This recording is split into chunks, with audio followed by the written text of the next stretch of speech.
So what is the difference between brain and mind, और दूसरा how will you structure that. अगर मुझे अपने माइंड को समझना है तो उसको मैं कैसे स्ट्रक्चरली देख सकता हूँ। Brain is like the wire and mind is like the current flowing. और जैसे हम ब्रेन को डिवाइड कर सकते हैं 2 हेमिस्फीयर्स में, ऐसे हम माइंड को 3 पार्ट्स में बेसिकली स्ट्रक्चर कर सकते हैं। क्या लॉ ऑफ अट्रैक्शन काम करता है? क्या सब लोगों के लिए वो काम करता है? क्या वो हर एक विश पर काम करता है? लॉ ऑफ अट्रैक्शन अभी आपने कुछ चाहा तो अभी वो काम नहीं करेगा। पहले हमारे योगीज ने जो भी कुछ जाना समझा देखा, उन्होंने कभी उसे रिकॉर्ड नहीं किया। इंडिया में इसको योग निद्रा कहा जाता था। And in 1985 one psychologist from West, they registered it kind of like say कि ये मेरी अपनी इन्वेंशन है lucid dream kind of। But ये हमारे एंशियंट टाइम से यहाँ पर है। वेस्टर्नर्स ने इंडियन थॉट प्रोसेस है उसको समझने में बड़ी गलती की। ऐसे ही उन्होंने एक थॉट प्रोसेस और गलत समझा, yoga. Yoga is 1% body and 99% mind. जो हमारा माइंड है वो किससे बना है? वो बना है रिपीटेड थॉट्स। विल पावर बढ़ाने का तरीका जो होता है वो होता है कि success breed success and failure breed failure. Conscious mind takes decisions और उसको इम्प्लीमेंट सबकॉन्शियस करता है। तो सबकॉन्शियस को जो भी बातें बता रहा है वो कौन है? So hi everyone, welcome to Shark Buzz podcast.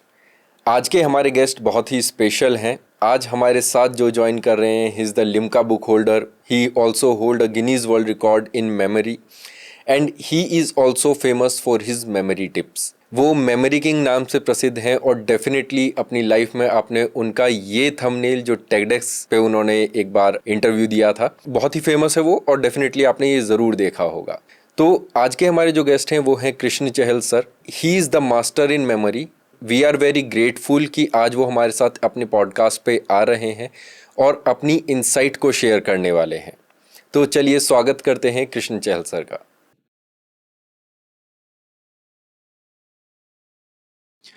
So thank you so much sir for joining अस।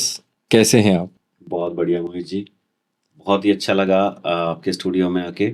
और सबसे अच्छी बात यह है कि आपने जो टॉपिक चूज किया है, the power of subconscious mind, वो मेरा फेवरेट टॉपिक है। सर इससे बेटर तो कुछ हो ही नहीं सकता कि the one who holds the Limca book record, who holds the Guinness world record, और उसके साथ हम माइंड पावर के ऊपर बात करें। तो सर शुरुआत करते हैं हम बहुत ही बेस लाइन टॉपिक के साथ। इन जनरल हम अपनी लाइफ में ब्रेन और माइंड, ये 2 वर्ड्स बड़े ही जल्दी इंटरचेंजेबली यूज करते हैं। बिल्कुल बिल्कुल कंफ्यूज हो जाते हैं इनमें कि ब्रेन क्या है माइंड क्या है। हमारे लिए तो सर दोनों एक ही चीज है, ब्रेन और माइंड हम तो इंटरचेंजेबली यूज करते हैं। So what is the difference between brain and mind, और दूसरा how will you structure that. अगर मुझे अपने माइंड को समझना है तो उसको मैं कैसे स्ट्रक्चरली देख सकता हूँ? देखिए, जो ब्रेन है ना, ब्रेन एक ऑर्गन का नाम है। It's a hair under the skull. हम इसे देख सकते हैं, ये एक पार्ट है, एक फिजिकल ऑर्गन है। और इसे हम डिवाइड कर सकते हैं 2 पार्ट्स में, like left hemisphere and the right hemisphere. Technically हम इसे डोमिनेंट एंड नॉन डोमिनेंट भी कहते हैं। लेकिन जो माइंड है उसे हम देख नहीं सकते।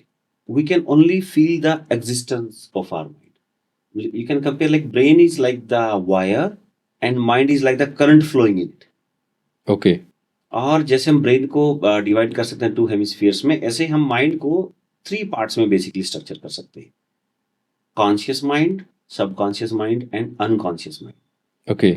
जो सबसे टॉप का है, जो बिल्कुल सरफेस का है, that is called conscious mind. ये जो पार्ट होता है, ये बेसिकली हमारा इंटेलिजेंट माइंड है। अभी मैं बोल रहा हूँ तो मैं बेसिकली अपना इंटेलिजेंट माइंड यूज कर रहा हूँ। राइट। और ये सबसे सरफेस पे रहता है। जो कुछ भी इंफॉर्मेशन आती है सबसे पहले वो हमारे कॉन्शियस माइंड के पास आती है। इसके बाद जो सेकंड लेवल में होता है, that is our subconscious mind. Subconscious mind is responsible for our like say habits और बिहेवियर, थिंकिंग पैटर्न। और जो अनकॉन्शियस माइंड है वो रिस्पॉन्सिबल है जो हमारे बिल्कुल डीप बिलीफ्स है, बहुत डीप या बहुत डीप फियर्स हैं। और जो हमारी कुछ ऐसी मूवमेंट्स हैं लाइक से ब्रीदिंग है, जैसे ये भी हमारे अनकॉन्शियस माइंड से जुड़ी है, अनकॉन्शियस माइंड। अनकॉन्शियस माइंड से। लेकिन जो अनकॉन्शियस पार्ट है वो उसके बारे में बहुत ज्यादा हम लोग डिस्कस नहीं करते। सबसे इंपॉर्टेंट, सबसे पावरफुल जो है, that is our subconscious mind. Okay. अगर आप ये कहें कि इस टोटल स्ट्रक्चर में सबसे ज्यादा पावर कौन होल्ड करता है, that is our subconscious mind. अगर आप परसेंटेज वाइज कहें, so you can just say कि conscious mind is just the tip of the iceberg and rest is your subconscious mind, क्योंकि सारी पावर्स ना इसके पास ही। अच्छा बट अनफॉर्चुनेटली ये इंटेलिजेंट नहीं है। सर, जैसे आपने बोला कि ये इंटेलिजेंट नहीं है, बट स्टिल जो सबसे ज्यादा पावर है वो सबकॉन्शियस माइंड के पास है, बिल्कुल और हमारा कॉन्शियस माइंड इंटेलिजेंट है। बिल्कुल। तो मतलब ये थोड़ा ट्रिकी सा नहीं हो रहा है कि एक जिसके जो सबकॉन्शियस है, जो पावरफुल है, वो वहीं पे इंटेलिजेंट नहीं है? ये चीज वर्क कैसे करती है? मतलब इसको आप थोड़ा सिंप्लीफाई करके बताइए एक बार। Let me explain. देखिए, लाइक एक शिप है, हम्म उस शिप पे क्रू मेंबर्स हैं, बहुत सारे क्रू मेंबर्स हैं, लेट्स टेक 1000 क्रू मेंबर्स हैं, और उसका कैप्टन एक ही है। तो अगर हम देखें, उसमें डिसाइड कौन करता है कि शिप को किस तरफ लेके जाना है, नॉर्थ में सेलिंग करनी है कि साउथ में जाना है, ये डिसाइड करता है captain. Right. Captain is like the conscious mind and the crew members are like subconscious mind. अब एक्चुअल में जो पूरा काम करते हैं, पूरा एग्जीक्यूशन करते हैं, जो पावर है वो किन के पास है? वो क्रू मेंबर्स के पास है। लेकिन डिसीजन मेकिंग किसके पास है? वो कैप्टन के पास है। तो अगर हम ये कहें कि हम लाइफ में जो भी बनना चाहते हैं, लाइक मैं डॉक्टर बनना चाहता हूँ, इंजीनियर बनना चाहता हूँ, पायलट बनना चाहता हूँ, या मैं तो प्रॉम्प्ट इंजीनियर बनना चाहता हूँ, तो कौन डिसाइड कर रहा है? ये डिसाइड कर रहा है कॉन्शियस माइंड। ओके। लेकिन उसे एग्जीक्यूट कौन करेगा? उसे एग्जीक्यूट करेगा सबकॉन्शियस माइंड। पूरी पावर सबकॉन्शियस माइंड के पास है, और यहां पर उसे नहीं पता कि गुड क्या है और बैड क्या है। उसे सिर्फ ऑर्डर्स फॉलो करने आते हैं। और ऑर्डर, अगर आप सोचिए कि कैप्टन के ऑर्डर्स अगर क्रू मेंबर्स ना माने तो क्या होगा? जहाज डूब जाएगा। बेहोश हो जाएगा। तो ऐसा ही कुछ हम सबकी लाइफ में भी हो रखा है। ओके। हम जो करना चाहते हैं ना लाइफ में, वो हम कर नहीं पाते, क्योंकि हमें पता है। देखिए, सब लोगों को आज के टाइम में सब कुछ पता है। जब से स्पेशली इंटरनेट आया है, तो हम सब लोगों को सब कुछ पता लग गया। हर रोज सुबह सुबह हमारे व्हाट्सएप ग्रुप्स में ना बहुत सारी कोटेशंस आती हैं। वो कोटेशंस जो कभी आज से 10 साल पहले लोग जब उनको कोई कोटेशन दिखती थी, उन्हें नोट किया करते थे, लेकिन आज वो सब ओवरफ्लो हो चुका है। आज आपके सामने से ऑलमोस्ट सभी कोटेशंस, जो भी पॉपुलर कोटेशंस थी, वो आपकी आंखों के सामने गुजर चुकी हैं। और हमें क्या होता है? हमें फील होता है कि हम लाइक एक कोटेशन का हमने स्टेटस लगाया, और हमें लगता है कि मैंने तो इसको अडॉप्ट कर लिया है, and now it's for my friends. आप उनको फॉरवर्ड करते हैं, तो आप उन्हें बेसिकली आप ये कहना उन्हें चाह रहे हैं कि मुझे तो ये पता लग चुका है एंड इट्स फॉर यू। लेकिन कुछ दिन के बाद हम ये भी भूल जाते हैं कि वो क्या था, उससे लाइफ में इंप्लीमेंट करना तो बहुत दूर की बात है। तो बेसिकली वो जो काम हुआ ना, वो किस लेवल पर हुआ? वो सिर्फ कॉन्शियस लेवल पर हुआ। हमें कोई बात पता लगी, हमें अच्छा लगी, और हमने उसे फर्दर फॉरवर्ड कर दिया, लेकिन उसको हम जीवन में उतार नहीं पाए। क्यों नहीं उतार पाए? क्योंकि कैप्टन को पता है कि ठीक क्या है, लेकिन क्रू मेंबर्स ओबीडिएंट नहीं है। अब क्रू मेंबर्स कैसे काम करते हैं? जो सबकॉन्शियस माइंड है, ये एक ही कॉन्सेप्ट पे काम करते हैं। इट्स लाइक से कंडीशनिंग, जैसे कंडीशनिंग होती है किसी चीज की, तो ये सिर्फ एक रोबोट की तरह काम करते हैं। जैसे हम एक रोबोट है, तो उसमें हम प्रोग्रामिंग करते हैं ना। Programming is like a conditioning. हमने प्रोग्रामिंग कर दी, अब उस प्रोग्रामिंग पे वो काम करेगा। अब रोबोट इंटेलिजेंट नहीं है अपने आप में। वो कहते हैं जो आपने मेरे अंदर डाला है ना, जो कंडीशनिंग की है, मुझे तो बस वो कंडीशनिंग फॉलो करनी है, दैट्स इट। अब जो क्रू मेंबर्स हैं, उनको भी एक ट्रेनिंग दी गई है। उनको जैसी ट्रेनिंग दे दी गई है, तो वो वैसे ही एक्ट करेंगे। कल को हम ये कहें कि हमने तो आपको ये ट्रेनिंग जो दी थी गलत दी गई, अब आपको ऐसे करना है, तो वो उसको एडॉप्ट नहीं कर पाता। तो सर, जैसे आपने बताया कॉन्शियस माइंड टेक्स डिसीजंस और उसको इम्प्लीमेंट सबकॉन्शियस करता है जी। तो सबकॉन्शियस को जो भी बातें बता रहा है वो कौन है, एंड हाउ इट नोज कि मुझे वो डिसीजंस लेने हैं? उसको जो बताता है वो कॉन्शियस माइंड बताता है, और वो हर डिसीजंस को नहीं लेता। ओके। अगर वो हर डिसीजन को मानने लगे, तो हम अपनी जिंदगी में जो चाहे वो कर सकते हैं। वो हर डिसीजन को मानता ही नहीं है, यही सबसे बड़ी प्रॉब्लम है। ओके। तो अब वो किन डिसीजंस को नहीं मानता, ये सबसे इंपॉर्टेंट बात है। सपोज आज आपने एक नई शुरुआत करी किसी भी चीज की, लाइक आपने सपोज आपने आज तक चाय नहीं पी। आज आप फर्स्ट टाइम चाय पीते, आपको चाय में टेस्ट नहीं आएगा। बट अगर आपने कॉन्टिन्यूस उसको लिया, like just for few days, तो अब एक हैबिट जर्मिनेट हो जाएगी, and do it continuous up to 3 weeks. Now you are dependent on it. अब आपको चाय चाहिए। तो इसलिए हम जनरली 21 डेज एक एवरेज लेकर चलते हैं कंडीशनिंग की। अब आपने इसको, आप 21 डेज के बाद इसे कहते हैं आपने कंडीशनिंग कर दी।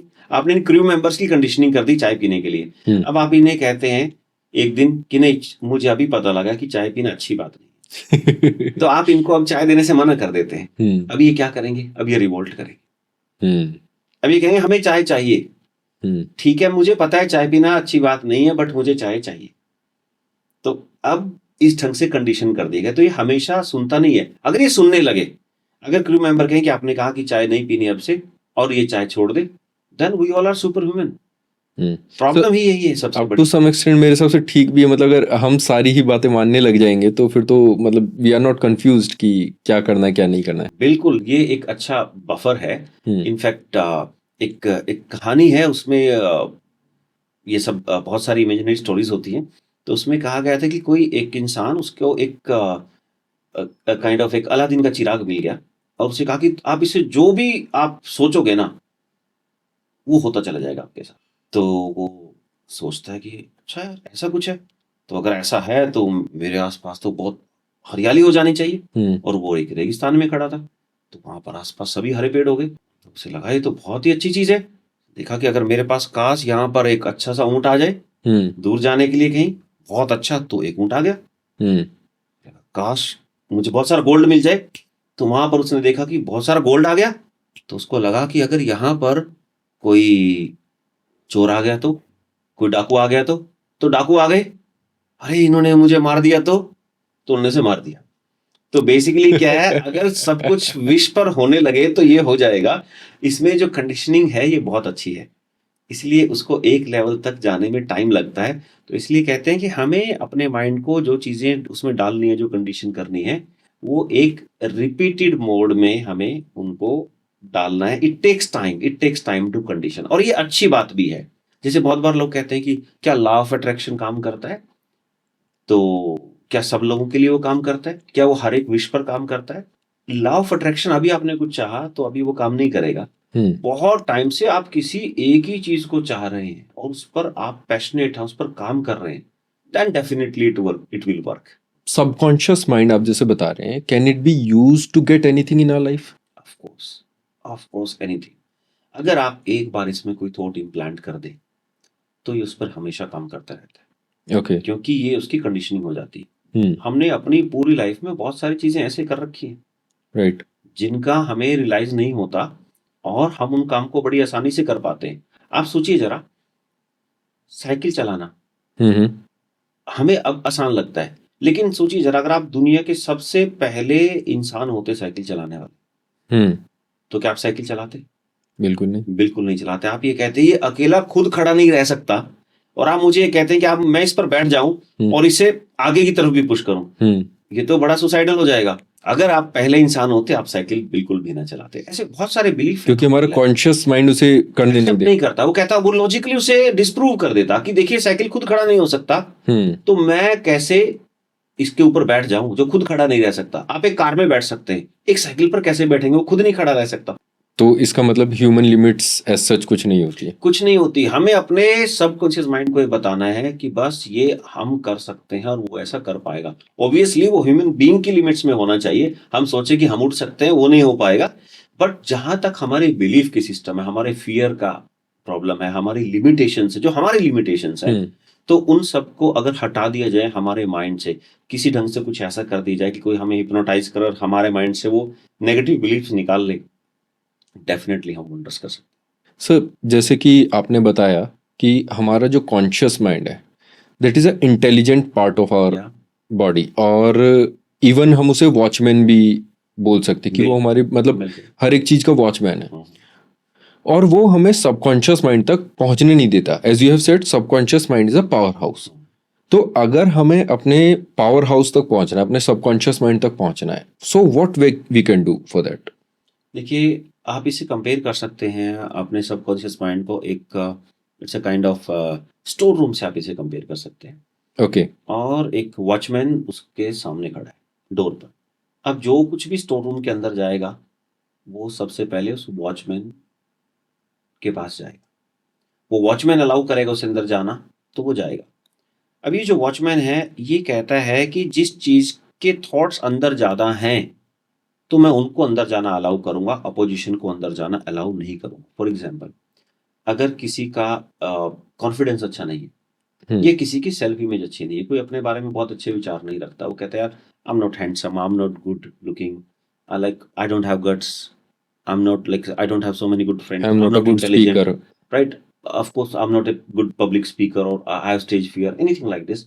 तो अगर उसके दिमाग में ऐसी बहुत सारी चीजें हैं, और अगर कोई भी बाहर से थॉट आएगा जो इन्हीं स्टेटमेंट्स को सपोर्ट करे, कोई आकर कहता है यार तुम्हारी पर्सनैलिटी अच्छी नहीं है, तो वो थॉट अंदर जाएगा, क्योंकि वो फेवरेबल है, किसके फेवरेबल है, जो ऑलरेडी अंदर पड़ा हुआ है। लेकिन अगर कोई अपोजिट आके कहता है कि यार तुम तो यार बहुत इंटेलिजेंट लगते हो, हम्म तो वही वॉचमैन उस थॉट को रोक लेगा और उसको एक अच्छा सा एक्सक्यूज देगा। आई थिंक ये मुझे सरकास्टिकली बोल रहे हैं, ये मुझ पे बैड कमेंट करना चाहते हैं, लेकिन ये सरकास्टिक वे में कर रहे हैं, तो उन थॉट्स को अंदर जाने नहीं दिया जाएगा। अब बात आती है कि इसको अंदर जाने कैसे दिया जाए, कैसे हम उसको कंडीशन कर सकते हैं अपने थॉट्स को। तो कंडीशन करने का जो तरीका है, एक तो है रिपीटिशन।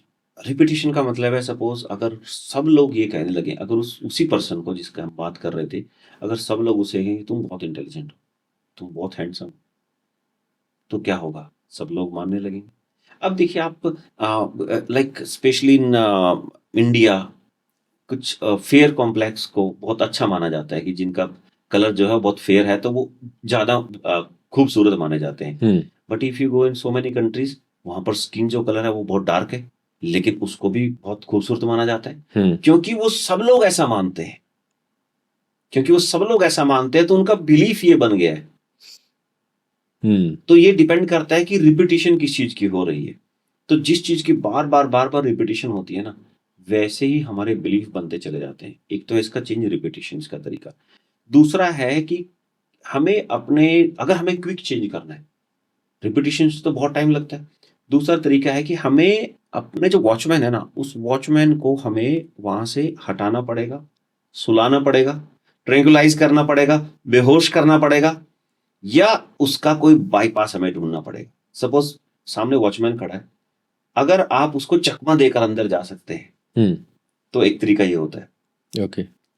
एक तरीका यह होता है कि हमने उसको बिल्कुल रिलैक्स कर दिया। जब हम रात को सोते हैं, तो आपने नोट किया होगा कि जो हमारे सपने होते हैं, उन सपनों में कोई लॉजिक नहीं होता, राइट। सब कुछ मिक्सअप हो जाता है। मिक्सअप किस लिए हो जाता है? वो क्योंकि उनमें लॉजिक नहीं है। क्योंकि रात को कॉन्शियस माइंड सो जाता है, सबकॉन्शियस नहीं सोता, ना ही अनकॉन्शियस होता है। वो हमेशा काम करते रहते हैं, ड्रीम्स चलते रहते हैं। तो ऐसे जब कॉन्शियस सो गया, तो इसका मतलब है कि रात में जब हम सो गए हैं, तो कॉन्शियस माइंड हमारा सो गया है, तो अब उसमें पॉसिबिलिटी है थॉट अंदर जाने की। लेकिन हम सो चुके हैं, तो वो थॉट जाना भी थोड़ा मुश्किल हो गया है।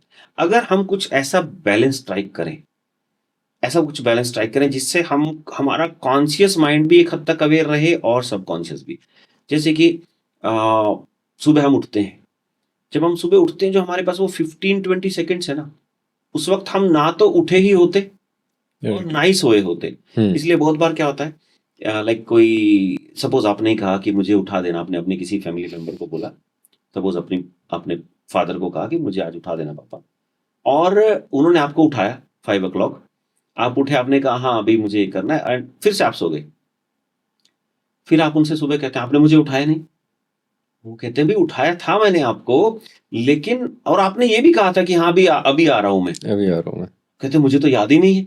वो कहते हैं कि मैंने उठाया था आपको, और आप उनसे सुबह उठ के, आप क्योंकि 5 बजे आपको उठना था, आप 7 बजे उठे हैं, और आप पापा को कहते हैं कि मैंने आपसे कहा था कि मुझे उठा देना, और पापा कह रहे हैं कि मैंने आपको उठाया था, और आपको याद नहीं है कि उन्होंने आपको उठाया था, और वो आपको ये बता रहे हैं कि मैंने आपको उठाया था, और आपने मुझे ये बात भी कही थी कि ठीक है मैं आ रहा हूँ, अभी बस उठ के आ रहा हूँ 5 मिनट में, और आपको याद नहीं आ रहा। ऐसा हुआ है कभी आपके साथ? हो जाता है कई बार। हो जाता है, ऐसे ऑलमोस्ट सभी के साथ ऐसा जब होता है। छोटे थे तब तो ज्यादा होता बहुत था। लोगों के साथ होता है, क्योंकि उस वक्त तो उनका कॉन्शियस माइंड नहीं उठा था। वो उठे, उन्होंने किसी से थोड़ा इंटरेक्शन किया, फिर से सो गए, अब उनको याद ही नहीं आ रहा, क्योंकि वो इंटरेक्शन किसने किया, वो सबकॉन्शियस लेवल पर ही हुआ, कॉन्शियस के नोटिस में वो आ ही नहीं पाया। तो अगर हम कुछ ऐसा करें कि इनके बीच में बैलेंस स्ट्राइक कर लें, जैसे कि हमारा कॉन्शियस माइंड एक्टिव है और सबकॉन्शियस भी, वो दोनों, ये एक आर्ट है बेसिकली।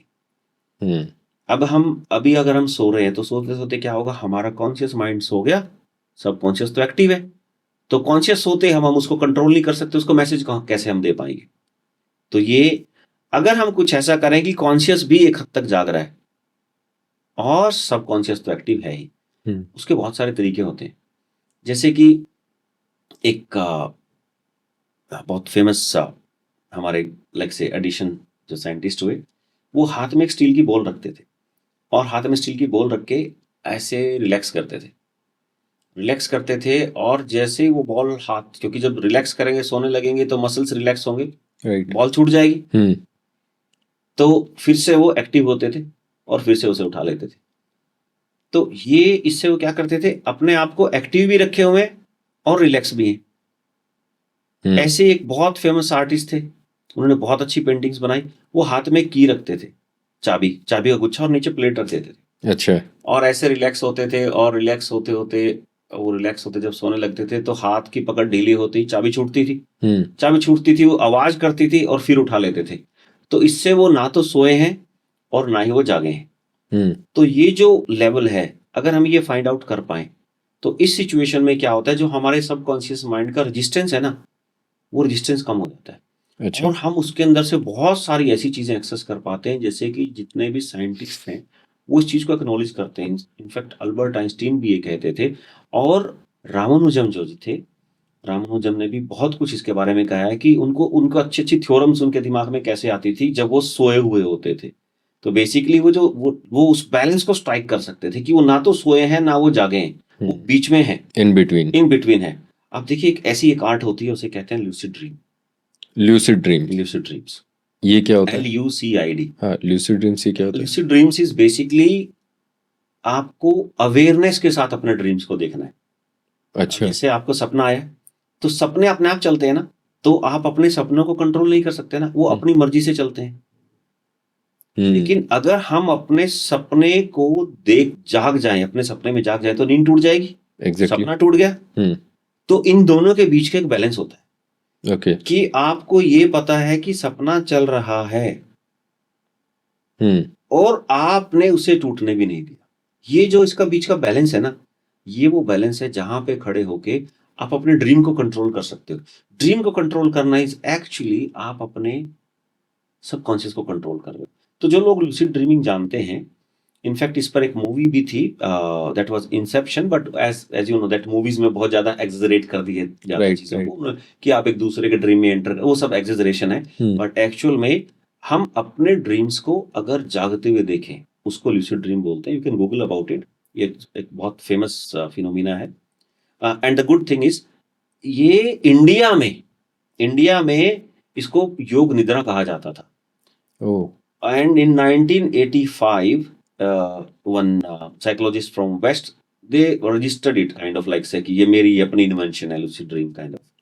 बट ये हमारे एंशियंट टाइम से यहाँ पर है और इसे सभी योगी जिसे करते हैं उस बैलेंस को स्ट्राइक करने के लिए। जब वो रिलैक्स करते हैं, मेडिटेशन करते हैं, तो वो भी तो एक बैलेंस ही स्ट्राइक होता है कि वो सोए भी नहीं है। सोना और मेडिटेशन दोनों में बॉडी रिलैक्स होती है, लेकिन सोने में हम सो गए, हम बेहोश हो गए। राइट मेडिटेशन में हम जाग रहे हैं, हम उस बैलेंस पर आ जाते हैं। उस बैलेंस पर आकर हम उसको कैसे भी कंट्रोल कर सकते हैं, अपने सबकॉन्शियस माइंड को। उसमें कोई भी बिलीफ चेंज कर सकते हैं, कुछ भी इंफॉर्मेशन उसमें डाल सकते हैं, और अगर हमने उस किसी एक बिलीफ को चेंज कर दिया या हमने किसी इंफॉर्मेशन को डाल दिया, निकाल दिया, you can create wonders. Sir जैसे आपने ईस्ट और वेस्ट की बात की, वेस्टर्न्स हैव कॉपीड और सो मेनी सिस्टम्स, और आज की डेट में क्योंकि बिकॉज व्हाट हैपेंड इज कि पहले हमारे योगीज ने जो भी कुछ जाना समझा देखा, उन्होंने कभी उसे रिकॉर्ड नहीं किया। उन्होंने उसे अपने, मैं अगर हिंदी में स्पष्ट हिंदी में बोलूँ तो उन्होंने अपने अनुभूति स्तर पे जो भी जाना, ठीक है, उसे वहीं पे रहने दिया। उन्होंने उसको कभी रिकॉर्ड नहीं किया, कोई राइट डाउन नहीं किया। वही चीज़ सेम वेस्टर्नर्स आए, उन्होंने वो चीज़ समझी, उन्होंने उसे लिखा और दे हैव कॉल्ड इट कि ये हमारा कंसेप्ट है। So how do you take that thing, और कुछ ऐसे कोई एग्जाम्पल्स हैं आपकी नज़र में जो इंडिया से ओरिजिनेट हुए हैं and India have perfected that over time?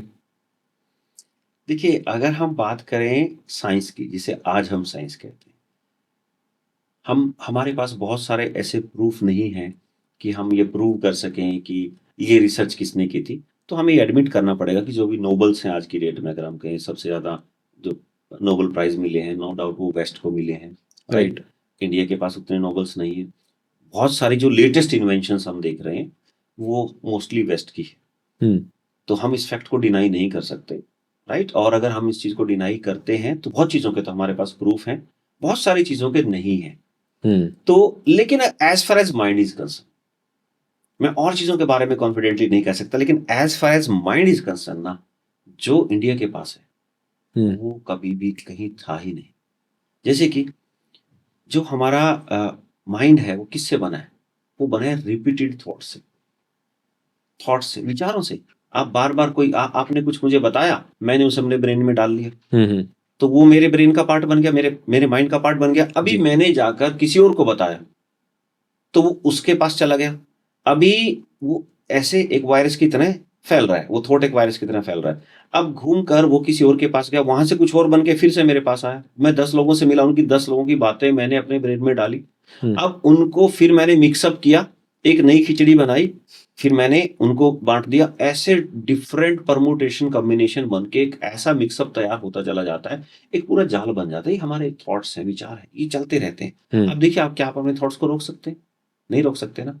एक थॉट के बाद दूसरा थॉट अपने आप चलते जा रहा है, क्योंकि वो एक जाल की तरह बुना हुआ है। जैसे अगर मैं आपसे कहूं कि आपको अभी अपना बर्थडे कहाँ याद आ रहा है, कि लास्ट बर्थडे आपने कहाँ सेलिब्रेट किया, वहां से आपको याद आएगा, अरे वो दोस्त थे, वो आजकल कहाँ है, वो तो मुंबई चला गया। तो ऐसे थॉट्स की एक स्ट्रीम चलने लगेगी, बन जाती है, क्योंकि वो सारा एक दूसरे के साथ जुड़ा हुआ है। और ऐसे अगर आपको कोई टॉपिक याद आता है, अगर आपसे मैं कहता हूँ फोटोसिंथेसिस, तो आपको उससे जुड़ी बहुत सारी बातें याद आएंगी, एक कॉन्सेप्ट से दूसरा कॉन्सेप्ट याद आएगा, क्योंकि सारा नॉलेज मिक्सअप हो रखा है। तो अगर हम बात करें वेस्टर्न यानी कि साइकोलॉजी की, यानी कि सिगमंड फ्रॉइड की, और जितने भी वेस्ट के साइकोलॉजिस्ट रहे, नो डाउट उन्होंने बहुत अच्छा काम किया है, लेकिन उन्होंने काम कहां पर किया है? काम किया माइंड को इंप्रूव करने पर, इस थॉट प्रोसेस को इंप्रूव करने पर, कि इस थिंकिंग को पॉलिश कैसे किया जाए। लेकिन जो इंडियन है, जो अगर हम बात करें कि हमारे उपनिषदों में जो चीजें लिखी हैं, वहां पर लिखा है कि come out of the mind.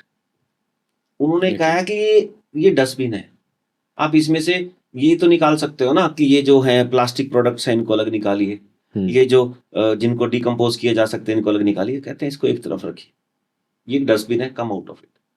मतलब इतना बड़ा डिफरेंस है, इतना बड़ा डिफरेंस है कि इसको हम ये भी नहीं कह सकते कि एक बिग लीप, नहीं, हम ये कहते हैं कि टोटली अलग चीज है। वो जहां से साइकोलॉजी खत्म हो जाती है ना, उससे आगे से तो शुरू होता है। मतलब मेडिटेशन जैसी चीजें हैं। मेडिटेशन क्या है? Basically meditation is all about coming outside of your mind. आप अपने माइंड को देख रहे हैं, इट्स काइंड ऑफ लाइक से साक्षी भाव, जिससे हम मेडिटेशन में साक्षी भाव, राइट। तो साक्षी भाव से आप माइंड को देख रहे हैं, उसमें क्या हो रहा है, उसके जो मैकेनिज्म है वो आपको इन्फ्लुएंस नहीं कर पा रहा। लेकिन अगर हम बात करें क्लिनिकल काउंसलिंग, वो क्या कहते हैं? उस माइंड को चेंज करो। अगर आपको फियर है तो ये फियर निकालो, ये चीज करो, तो उसमें एक चीज निकलती है, दूसरी हट जाती है। नो डाउट बहुत सारी प्रॉब्लम्स का सोल्यूशन आज किया जा रहा है साइकोलॉजी की वजह से, बट द अल्टीमेट सोल्यूशन, कहते हैं ना कि मास्टर की, that is with the India. तो आज भी अगर हम देखें, लाइक स्वामी विवेकानंद जब यूएस गए फर्स्ट टाइम, तो बहुत सारे लोगों ने कहा ये क्या चीज है जो हम पहली बार सुन रहे हैं। इन्होंने आके कोई यहाँ पर कुछ ऐसे रूल्स नहीं बताए कि हमें ये 10 रूल्स फॉलो करने हैं या हमें ये करने, इन्होंने कुछ भी ऐसा नहीं बताया। इन्होंने कहा कि ये सब चीजें बहुत छोटी हैं, आप इनसे बाहर निकलिए, stand out of your mind.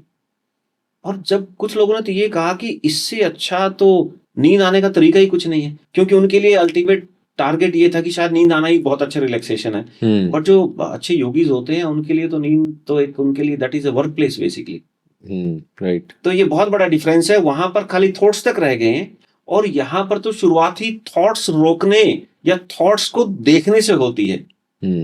तो ये बहुत बड़ी इंडिया की अचीवमेंट है, जिसको, और इससे बड़ी अचीवमेंट, बिकॉज अगर आप अपने माइंड को कंट्रोल कर सकते हैं तो आप कुछ भी कर सकते हैं। तो सर, जैसे आपने अभी बताया हमें कि वेस्टर्नर्स ने इंडियन जो थॉट प्रोसेस है उसको समझने में बड़ी गलती की, ऐसे ही उन्होंने एक थॉट प्रोसेस और गलत समझा, yoga. Yoga is 1% body and 99% mind, ठीक है। अब कई बार इंडियंस को भी ये समझने में बड़ी दिक्कत होती है कि व्हाट इज एक्चुअली माइंड। तो आप ऐसी क्या प्रैक्टिकल टिप देंगे जिससे हम अपनी सबकॉन्शियस माइंड को और ज्यादा अच्छे से कंट्रोल कर सकें? देखिए, सबसे पहले तो ये जो योगा का पॉइंट है, yoga doesn't mean only like से आसन करना, स्ट्रेचिंग करना। अल्टीमेटली जो योगा है दैट इज लाइक से अष्टांग योग की अगर हम बात करें, पतंजलि की बात करें, तो अल्टीमेट जो टारगेट है हम्म। वो है अपने आप को जोड़ देना अलमाइटी से या यूनिवर्स से। With the that is union. योग, दैट इज योग, कि हम अकेले नहीं हैं, वी ऑल आर कनेक्टेड। मेरा आपके साथ कुछ ना कुछ कनेक्शन है। हम्म। तभी तो आप देखिए सोसाइटी कैसे चेंज होती है। अगर मैं कुछ अच्छा करूंगा तो कहीं ना कहीं सोसाइटी में एक अच्छा मैसेज जाएगा। तो हम कहीं ना कहीं फिजिकल वे में, मेंटल वे में, and like say at quantum level you can say, हम एक दूसरे से कनेक्टेड हैं। तो उस योग को, उसको समझना, एक एक्सट्रीम सब्जेक्टिव थिंकिंग को लेकर आना, उसे हम योग कहते हैं, जिसमें कि सब कुछ हम एक पॉइंट ऑफ से देख पा रहे हैं। और स्पेशली लाइक से इसको योगिक टर्म में बोलते हैं लाइक से अद्वैत। अद्वैत फिलोसफी। अद्वैत।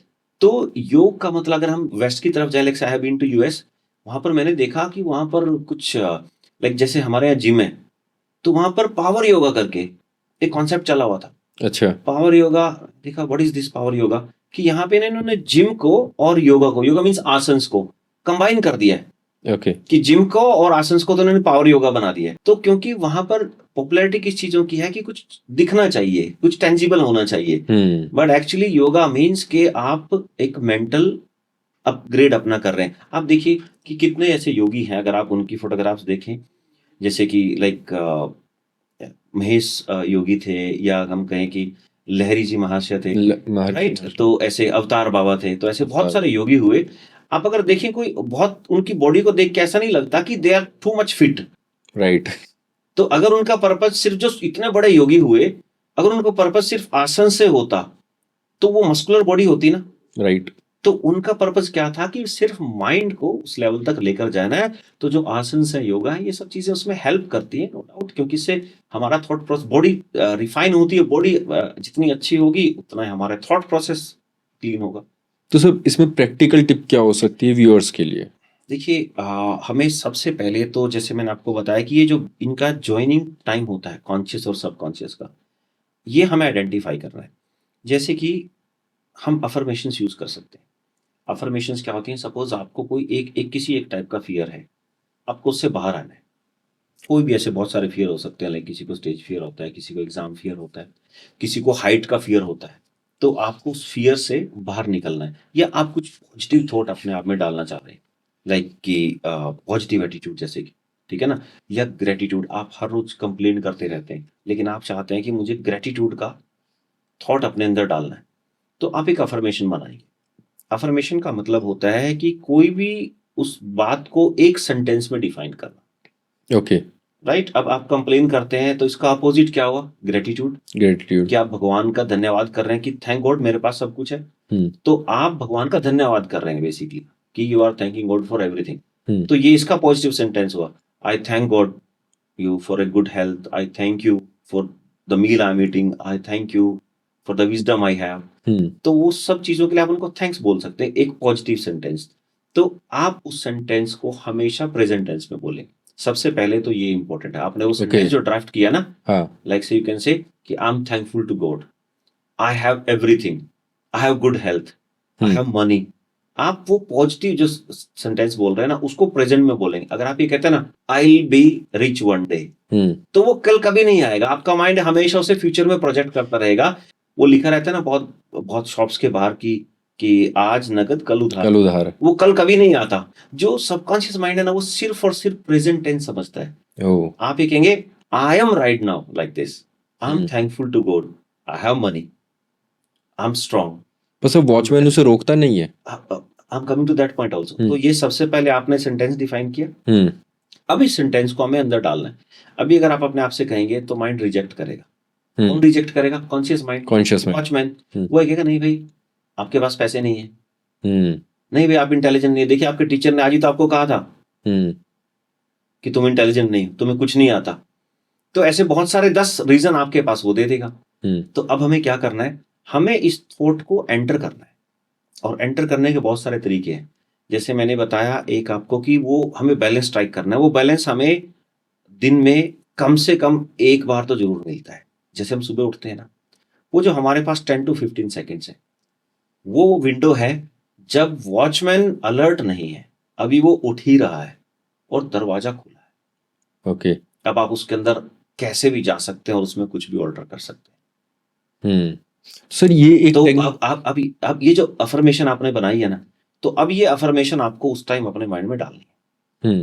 अब वो अफर्मेशन कैसे हम डाल सकते हैं कि भाई अब सुबह सुबह या तो कोई और डाले, जैसे पेरेंट्स कर सकते हैं, वो अपने बच्चों को सुबह उठाते हुए वो थॉट बोल सकते हैं, यू आर वेरी इंटेलिजेंट, क्योंकि वो बोल रहे हैं तो उनका माइंड उसको सुन रहा है। लेकिन अगर आप अपने लिए ऐसा करना चाहते हैं तो उसका बेस्ट वे है कि आप अपने अलार्म में आप अपने बेसिकली ये रिकॉर्ड करें कि like you are saying like say I am very genius like say, और like I am handsome, okay, I have money, I am intelligent, जो भी आपको चेंज करना है, I am thankful to God for जो भी आप चाहते हैं, जो भी आप चाहते हैं, वॉइस रिकॉर्ड की और उसको अलार्म की बेल लगा दी आपने। ओके, जब अब सुबह अलार्म बजेगा तो उसी आवाज के साथ अलार्म बजेगा, आप उठ रहे हैं और वो थॉट आपके अंदर जा रहा है। उस वक्त वॉचमैन नहीं है, तो ये थॉट जितनी बार जाएगा एक दिन में नहीं बदलेगा। अब ये नहीं पता ना कि नेगेटिव साइड कितना बड़ा है, धीरे धीरे आपका माइंड उन चीजों को पाने के लिए कोशिश करने लगेगा। I don't believe in that कि आपने सोचा और आपकी जिंदगी में वो आ गया, जो आजकल लॉ ऑफ अट्रैक्शन के बारे में सिंपली बोला जा रहा है। ऐसा नहीं होता। आप रिपीटेड कुछ करेंगे तो आपका माइंड वैसी अपॉर्चुनिटीज ढूंढने लगेगा, ओके, वैसी डायरेक्शन में काम करने लगेगा, तो थॉट प्रोसेस चेंज हो जाए। हाँ, आपका सोचने का तरीका, आपका एक्शन, आपका डिसीजन, वो सब बदलते जाएंगे और फिर एक्चुअल में कुछ होगा। ऐसा नहीं कि आपने कुछ सोचा, यूनिवर्स से मांगा और आपको मिल गया, ऐसा कुछ नहीं होता। तो एक तो ये तरीका है। दूसरा ये है कि जब आपका माइंड बिजी होता है उस वक्त वो थॉट एंटर कर सकता है। इसको बोलते हैं bypassing the logical factor. ये bypassing the logical factor क्या है? सपोज ये आप जैसे आपका वॉलेट रखा है, आपने एक पेपर पर लिखा आई एम जीनियस और आपने अपने वॉलेट में उसको डाल लिया। अब आप मार्केट में हैं, आप सामान ले रहे हैं, अब आप बिजी, आपने पैसे देने के लिए अपना वॉलेट ओपन किया, आप उससे देख रहे हैं कि अच्छा इतने कितने, क्या आपने कैलकुलेट, आपका माइंड कहाँ बिजी है? कैलकुलेशन में। और जैसे आपने वॉलेट ओपन किया तो उस पर क्या लिखा हुआ है? I M genius. तो वो थॉट एंटर कर गया, क्योंकि वॉचमैन कहीं और बिजी था, ओके, अटेंड करने में किसी और को, और वो थॉट अंदर एंटर कर गया। So this is the another way. आप कोई ऐसा काम करते हुए जब आपका माइंड लॉजिकली बिजी हो तो उस वक्त आप ये थॉट डाल सकते हैं, लेकिन आप इसको रिपीटेड ना करें। कुछ भी ऐसा करते हो, आप कहीं भी थॉट्स को लिख लीजिए। कबर्ड पर लिखा है आपने, लाइक अपने वॉलेट में लिखा है, बाइक की चेन पे लिख दिया, कहीं भी उस थॉट को लिख दीजिए। वो रेंडमली कहीं ना कहीं आप बिजी होंगे और वो थॉट आपके सामने अपीयर होगा।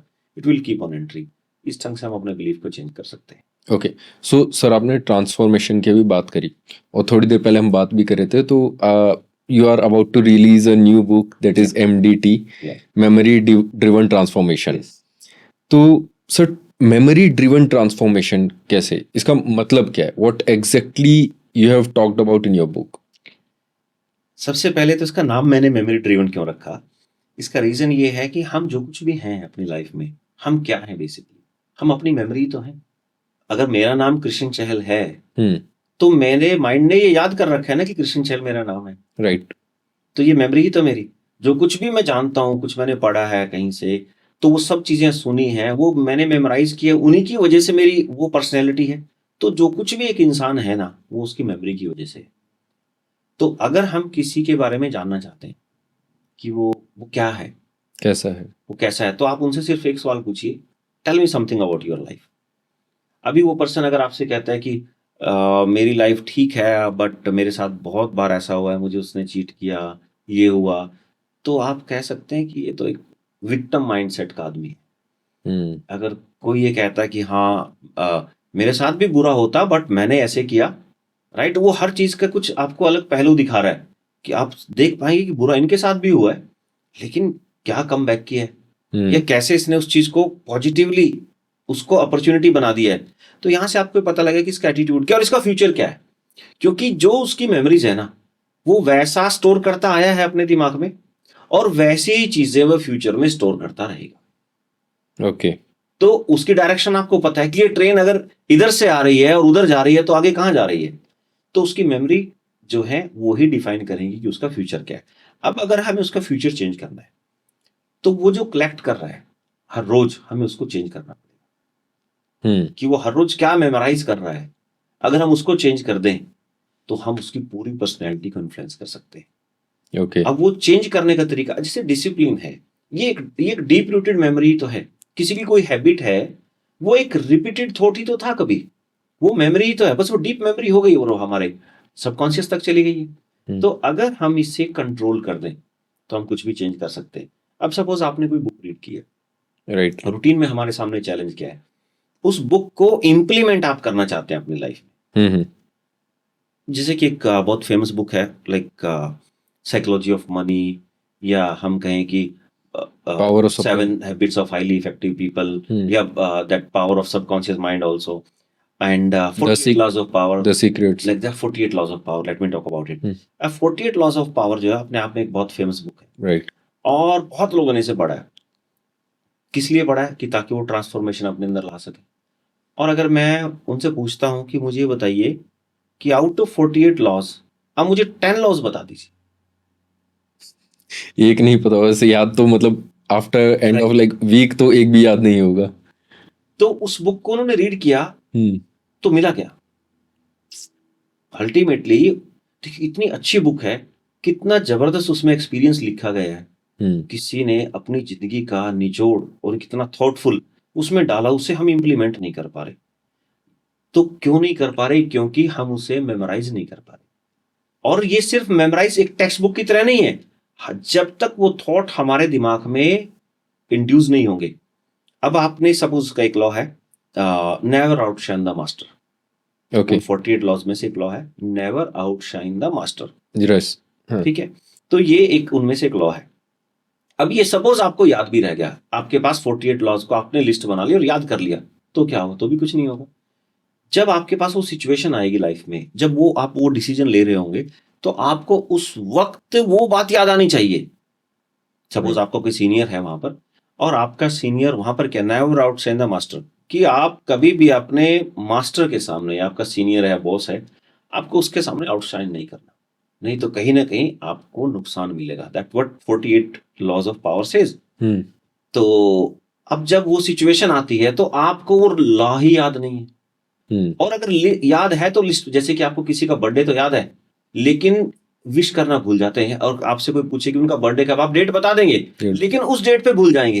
आप समझ रहे हैं मेरा पॉइंट? समझ गया। कि आपको ये याद है कि इनका बर्थडे इस डेट पे है, लेकिन जिस दिन वो डेट आई उस दिन आपको ये याद नहीं था कि आज उनका बर्थडे है। तो ये लॉ तो हमें याद है, लेकिन इस लॉ को जब वो इंप्लीमेंट करने का टाइम आएगा, रियल लाइफ में वो सिचुएशन आएगी, तो हमें ये याद नहीं आएगा, क्योंकि हमने उसको इस हद तक इंड्यूस नहीं कर रखा है। तो ये जो बुक है, इट्स ऑल अबाउट कि कैसे हम उस थॉट को, उस जो भी हमने सीखा है उसको रियल लाइफ में कैसे इंप्लीमेंट करें बिना कॉन्शियस एफर्ट के। रूटीन में हम कुछ भी चेंज करना चाहते हैं, मान लीजिए आज आप चाहते हैं कि मैं, because this book is about any change, आप इससे कुछ भी बदलाव ला सकते हैं। ये कोई ऐसी बुक नहीं है कि जो आपको ये बताएगी कि एक एंटरप्रेन्योर की कौन सी क्वालिटीज होनी चाहिए, या डिसिप्लिन बनने के लिए क्या करें, या हमें लाइक से कैसे हमें कम्युनिकेशन स्किल हमारी कैसी होनी चाहिए। मैं इसी क्वेश्चन पे आना चाहता था। हाँ, ये बेसिकली इसके बारे में नहीं बताएगी। ये बुक आपको ये बताएगी कि कोई भी बुक जो आपने पढ़ी है ना, उस बुक को अपने जीवन में कैसे अप्लाई करें। ये सिर्फ इसके बारे में है। ये कोई एक एडिशनल इंफॉर्मेशन आपको नहीं दे रही कि आपको क्या करना चाहिए, नहीं। ये बुक एक ही बात कहती है कि जिंदगी में आप कोई भी बुक पढ़े ना, ये बुक आपको सिखाएगी कि उस बुक को कैसे इंप्लीमेंट करें। Basically the title of the book is like say the book to read before reading any book. So this is the like said tagline of the book. तो अब जो भी इंप्लीमेंट आपको करना है, रूटीन में आप क्या करते हैं? सपोज आपने एक बुक रीड करी हेल्थ के ऊपर, उसमें लिखा था कि आपको जिम जाना चाहिए या मॉर्निंग वॉक करनी चाहिए। तो अब आप क्या करते हैं? आपके पास एक ही टूल है, वो है विल पावर। आप विल पावर से जोर लगाते हैं, ठीक है मैं कल से मॉर्निंग वॉक जाना शुरू करता हूँ या जिम जाना शुरू करता हूँ, और आप जाते हैं। और उसके बाद आप 1 दिन 2 दिन मैक्सिमम 3 दिन के बाद आप नहीं जा पाते, राइट? क्योंकि आपने किस चीज का सहारा लिया? विल पावर का। और विल पावर जो है ना, वो उसकी एक लिमिट है, वो अनलिमिटेड नहीं है। तो जितनी आपके पास रिजर्व विल पावर थी, वो आपकी 2-3 दिन में खत्म हो गई, और अब आप नहीं कर पा रहे। लेकिन जो हमारा माइंड है ना, वो एक ही कॉन्सेप्ट पे काम करता है। जो बेसिकली विल पावर है वो जनरेट होती है। विल पावर बढ़ाने का तरीका जो होता है वो होता है कि success breed success and failure breed failure. अगर आपने कोई काम किया और आपको उसका रिजल्ट मिल रहा है, तो वो काम करने का आपका मन करेगा, एक मोटिवेशन आएगा, पावर बढ़ती चली जाएगी। फिर आपको लगा कि हाँ मैंने इतना कर लिया तो मैं अब ये भी कर लूंगा। तो लेकिन जब हम जिम गए लगातार 2 दिन 3 दिन, तो हमें इंस्टेंटली रिजल्ट नहीं दिखे, रिजल्ट नहीं दिखे तो हम उस काम को कंटिन्यू नहीं करेंगे, क्योंकि हमें कुछ रिवार्ड नहीं मिल रहा तो हम उसको छोड़ देंगे। तो एमडीटी कहती है कि आपको क्या करना है, आपको हर रोज अपने आप को पुश नहीं करना। सबसे पहले तो आप विल पावर पर डिपेंडेंसी छोड़ दीजिए। आज आप रिकॉल करेंगे कि आज सिर्फ एक ही चीज रिकॉल करनी है, let's check it, time management आप चेंज करना चाहते हैं, तो आपने अपना एक टाइम मैनेजमेंट का एक बनाया, आपने पूरे शीट बनाई जिस पर आपने लिखा कि मुझे क्या क्या काम करने हैं। तो सबसे पहला रूल तो यह है कि उसको ब्रेक कर लीजिए। आप कोई एक बड़ा चंक मत रखिए, डोंट से कि मुझे 3 आवर्स स्टडी करना है। आप उसको छोटे छोटे पार्ट्स में ब्रेक करें कि मुझे लाइक से 20 मिनट्स ये करना है, फिर 20 मिनट के मुझे 4 सेट करने हैं। जैसे आप जिम जाते हैं ना, आप 100 टाइम्स लिफ्ट नहीं करते, आप कहते हैं मुझे कि 5 सेट करने हैं मुझे 20 के। तो ऐसे आप उसमें उसको ब्रेक कर लीजिए पहले तो, कि मुझे 20 के सेट करने हैं स्टडी के। अब इसके बाद आप अपने आप से ये नहीं कहेंगे कि मुझे आज ये टाइम टेबल फॉलो करना है, क्योंकि उस टाइम टेबल में 30 टास्क लिखे हुए हैं और आप कोशिश करेंगे तो 30 के 30 आप नहीं कंप्लीट कर सकते, और करेंगे तो वही 1 2 3 दिन के बाद छोड़ जाएगा। हर रोज आप एक बैड फीलिंग के साथ सो रहे हैं कि मैंने 30 टास्क करने थे, आउट ऑफ 30 मैंने 10 किए हैं, 20 छूट गए। वो 20 छूटने का दर्द है ना, वो ज्यादा है। आजकल तो आपने देखा होगा ना, बहुत सारे बच्चों को अगर किसी के 98% भी आ जाए तो वो रो रहा है, उसको उन 2% का बहुत दर्द है, क्योंकि उसकी एक्सपेक्टेशन बहुत बड़ी थी। तो अब क्या होगा, at the end of the day आप एक बैड फीलिंग के साथ सोएंगे कि यार मैं कर नहीं पाया, मैं आज टाइम मैनेजमेंट फॉलो नहीं कर पाया। तो आप अपनी बीटिंग कर रहे हैं, गिल्ट फीलिंग आ रही है, सब नेगेटिव इमोशंस आ रहे हैं, आपको कुछ रिवार्ड नहीं मिल रहा उसको कंटिन्यू करने के लिए। लेकिन एमडीटी क्या कहती है, आप उस लिस्ट को सिर्फ सामने रखिए, कुछ नहीं कहना आज अपने आप को कि मुझे ये फॉलो करनी है। आज रात को सोने से लगभग आधा घंटा पहले, अराउंड डिनर टाइम, आपको रिकॉल करना है कि मुझे आज मैंने ऐसे कौन से काम किए जो टाइमली मैंने किए हैं, जिनमें मैं कह सकता हूं कि हाँ यार ये टाइम मैनेजमेंट के अकॉर्डिंग थे। शायद आपको कोई याद नहीं आ रहा, कोशिश करें, कुछ तो किया होगा आपने। हाँ, मैंने टाइम पर ईमेल तो की थी, चलिए एक टास्क किया ना, चाहे वो 1 मिनट का था, गुड। आपने सिर्फ क्या रिकॉल किया कि मैंने आज कौन से काम किए जो टाइम मैनेजमेंट के अकॉर्डिंग थे। तो एक फील गुड फैक्टर आया कि हाँ एक काम तो किया। आपकी लिस्ट में 10 नहीं थे, 10 में से एक नहीं किया आपने एक ही याद किया और वो आपको याद आया, आपको अच्छा लगेगा। नेक्स्ट डे फिर रिकॉल करें कि आज मैंने ऐसा क्या किया है, तो कुछ एक काम आपको याद आएंगे। थर्ड डे क्या होगा आपके साथ, जैसे आपके पास वो सिचुएशन आएगी कि अब आपको वो काम करना है, आप समझ रहे हैं कि अब आपके सामने वो सिचुएशन है कि या तो ये काम करें, इसको स्किप कर दें, तो आपको पॉपअप आएगा कि एक काम और लिस्ट में ऐड हो जाएगा, जस्ट डू इट। क्योंकि आपने वो हर रोज एक काम रिकॉल किया, 2 किया, 3 किए, 4 किए, तो एक फील गुड फैक्टर आ रहा है हर रोज आपको कि हाँ आज मैंने 3 किए, 4 किए, 5 किए। तो अब आपको जैसे वो सिचुएशन आपके सामने आएगी ना, आपका माइंड कहेगा कि इस काम को कर लीजिए, एक और टास्क ऐड हो जाएगा। तो धीरे धीरे क्या होगा, अब वो छोटे छोटे काम करने लगेंगे, वो सब छोटे छोटे काम जिनमें आपको ये लग रहा था कि ये तो इजी है, हो जाएगा, क्योंकि आपको पॉपअप आ रहा है कि इसको कर लीजिए, इसको कर लीजिए। धीरे धीरे क्या होगा, वो लिस्ट बढ़ती जाएगी, 7 टास्क, 8 टास्क, 10 टास्क। हर रोज आप सिर्फ इतना रिकॉल कर रहे हैं कि आज मैंने कौन से काम किए, आप लिस्ट से कंपेयर नहीं कर रहे, तो आपको सेंस ऑफ अचीवमेंट आ रही है। राइट, सेंस ऑफ अचीवमेंट जब आती है ना, तो बॉडी में डोपामिन रिलीज होता है, और डोपामिन बहुत एडिक्टिव है। एक बार आपको डोपामिन की लत लगी, अब आप कहेंगे मुझे और चाहिए, मुझे और चाहिए। आज मैंने 8 टास्क किए ना, कल को मुझे 10 टास्क चाहिए, मुझे 11 चाहिए। अब आप अपने आप ही एडिक्टिव हो जाएंगे उस काम को टाइम पर करने, क्योंकि आपको टाइम पर करके मजा आने लगा है, वो टेस्ट आने लगा आपको। तो ये अब आपने अपने आप को कहीं भी पुश नहीं किया, आपने ये नहीं कहा कि मुझे ये लिस्ट फॉलो करनी है, आपने कहीं नहीं कहा अपने आप से, आप सिर्फ ये रिकॉल कर रहे हैं कि आज मैंने क्या किया। आप सिर्फ पॉजिटिव पार्ट को देख रहे हैं, और अगर आपको नेगेटिव याद भी आ रहा है ना कोई इन बिटवीन कि हाँ वो छूट गया था, उसको एंटरटेन मत करें, इग्नोर इट। याद आ रहा है, ठीक है, जस्ट फोकस ऑन कि आपने क्या किया है। तो इस ढंग से ये जो बुक है, it's all about applying anything. अब इससे क्या होगा, धीरे धीरे आपका टाइम पूरा मैनेज हो जाएगा। पहले क्या होता था, आप टाइम टेबल बनाते हैं, थोड़े दिन के बाद वो टाइम टेबल ही बनाने में टाइम वेस्ट कर दिया होता है एक्चुअली आपने, आप उसको इंप्लीमेंट नहीं कर पाते। लेकिन ये इतना ग्रेजुअल प्रोसेस है, इतना नेचुरल प्रोसेस है एमडीटी का, कि आप इसके बाद किसी भी चेंज को अप्लाई कर सकते हैं।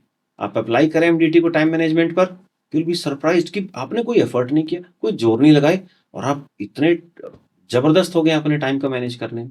Same thing you can do with the discipline, same thing you can do with the positive attitude, same thing you can do with the proactiveness, procrastination. कोई भी चेंज आप ले आना चाहें, आप ये कहें कि मुझे तो 48 लॉज ऑफ पावर के सारे रूल्स अपनी लाइफ में उतारने हैं, this book is for you. ये बुक आपको हर एक रूल आपके दिमाग में इतना गहरे में डाल देगी कि जब भी वो मौका आएगा ना कि यहाँ पे कौन सा रूल अप्लाई करना है, तो आप वो अप्लाई कर पाएंगे। तो सर हम इसे बोल सकते हैं this is mother of all. This is a mother of all books, memory driven transformation. तो मतलब कोई भी आप नेक्स्ट बुक पढ़ने जा रहे हैं तो उससे पहले ये बुक डेफिनेटली बिल्कुल बिल्कुल बिल्कुल। अच्छा सर, एमडीटी को लाइक मेमोरी ड्रिवन ट्रांसफॉर्मेशन जो आपकी बुक है, इसको किससे मतलब किस व्यक्ति को इससे फायदा हो सकता है और who must have this book? Anyone who is just interested in like से ए सुपर लाइफ। जो ये कहता ना कि मुझे जिंदगी में कुछ स्पेशल करना है, कुछ डिफरेंट करना है, मुझे एक आम जिंदगी नहीं जीनी, ये उस सब के लिए, चाहे वो कोई स्टूडेंट है, वो कोई एंटरप्रेन्योर है, राइट, वो कोई टीचर है, वो कोई हाउसवाइफ है, जिसको भी अपनी लाइफ में कुछ करना है ना, और उसके पास वो टारगेट है। ये बुक आपको ये नहीं बताएगी कि डिसिप्लिन कैसे होना है, ये आपको ये नहीं बताएगी कि टाइम मैनेजमेंट कैसे करना है। यह बुक आपको बताएगी कि अगर आपको कहीं से भी पता है कि टाइम मैनेज कैसे करना है, तो उसको एक्चुअल में करना कैसे है, वो मैं आपको बताऊं। ओके, प्रैक्टिकल मतलब इस बुक की हेल्प से आप किसी भी बुक को अप्लाई कर सकते हैं अपनी लाइफ में। कोई बुक है, आपने एक यूट्यूब की वीडियो देखी, सपोज आपको बहुत अच्छी लगी, अब नॉलेज तो आपको आ गया है, लेकिन आपके सबकॉन्शियस माइंड में तो नहीं डाला ना, वो आपकी डीप मेमोरी तो नहीं बना।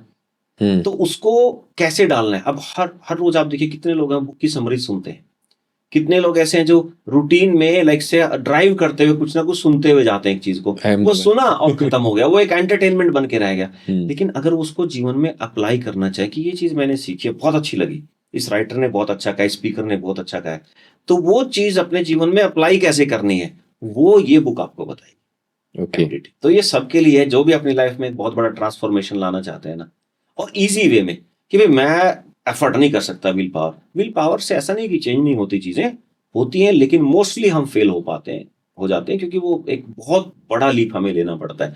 लेकिन एमडीटी इतना ग्रेजुअल प्रोसेस है, आप जो चाहेंगे कर पाएंगे। बहुत कुछ आपने बताया अपनी बुक के बारे में। Definitely we would like to have another podcast on your book specifically. आपने उस बुक में क्या लिखा है, कैसे आपने अच्छे से उसे बताया, एंड और ज़्यादा कुछ जानने चाहेंगे उस मेमोरी ड्रिवन ट्रांसफॉर्मेशन में, क्योंकि सबसे इंपॉर्टेंट चीज़ किसी भी व्यक्ति की लाइफ में उसका ट्रांसफॉर्मेशन है। Everybody want to transform their life, तो उसको हम कैसे कर सकते हैं, डेफिनेटली नेक्स्ट टाइम आपसे जानना चाहेंगे। Thank you so much sir for joining us. Welcome Mohit. और मैं सभी ऑडियंस से भी कहना चाहूंगा कि एक बार स्वामी विवेकानंद जी से पूछा गया कि आपको लाइफ में दोबारा जीने का मौका मिले तो आप क्या करना चाहेंगे सबसे पहले। तो उन्होंने कहा था मैं सबसे पहले ये सीखना चाहूंगा कि अपने माइंड को कंट्रोल कैसे करें, क्योंकि अगर मैंने ये सीख लिया फिर मैं किसी भी काम को बड़ी जल्दी कर पाऊंगा। तो मैं सबसे यही कहना चाहूंगा कि आप अपनी लाइफ में सीखिए कि कैसे अपने सबकॉन्शियस माइंड को कंट्रोल करना है, कैसे उसकी पावर्स को यूज करना है। Thank you so much sir.